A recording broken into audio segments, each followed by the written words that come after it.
প্রতিদিনের চিন্তা ও প্রার্থনা।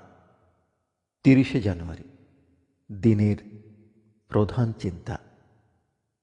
এ জীবনে আমরা আত্মবিকাশের জন্য অশেষ সুযোগ পাই। মুখস্থ করা যায়, জীবনের নদী মোর বহিছে চলিয়া, কভু দ্রুতগতি, কভু ধীর, কভু যেন স্রোতহীন, তবু চলিছে বহিয়া, অবিরাম গতি তার, তোবা পানে দে।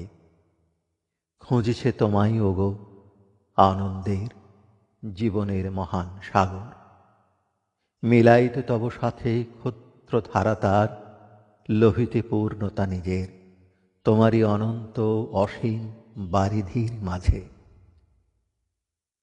উপদেশ: মানুষ যদি চিন্তাশীল হইয়া নিজের অন্তর্নিহিত শক্তি বিকাশ করে, তবে সে তাহার জীবনের সমস্ত কিছু বদলাইয়া দিতে পারে। তাহার কথা, তাহার চিন্তা, তাহার কাজ সবই সেই উন্নত এক ভাব প্রকাশ করে।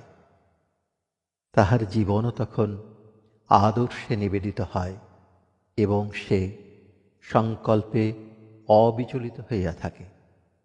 অনেক সময়ে অহংকার, দাম্ভিকতা আমাদের দৃষ্টিকে আবদ্ধ করিয়া দেয়, আর আমরা তখন জীবনের উন্নততর সুযোগগুলি হারাইয়া ফেলি। কিন্তু যখন আমরা আমাদের অন্তর হইতে শক্তি আহরণ করিতে শিখি, তখনই আমরা আগত সকল সুযোগ সুবিধার সদ্ব্যবহার করিতে পারি। প্রার্থনা: ওগো বিশ্বজগতের পরমেশ্বরী জননী, তুমি আমার কাছে প্রকাশিত হও। আমার মন যেন সম্পূর্ণভাবে অলসতা ও সংশয় হইতে মুক্ত হয়। আমার চিন্তা ও প্রার্থনা যেন এমন ঊর্ধ্বগতি হয় যে আমি তোমার অনন্ত সত্তার সান্নিধ্যে আসিতে পারি।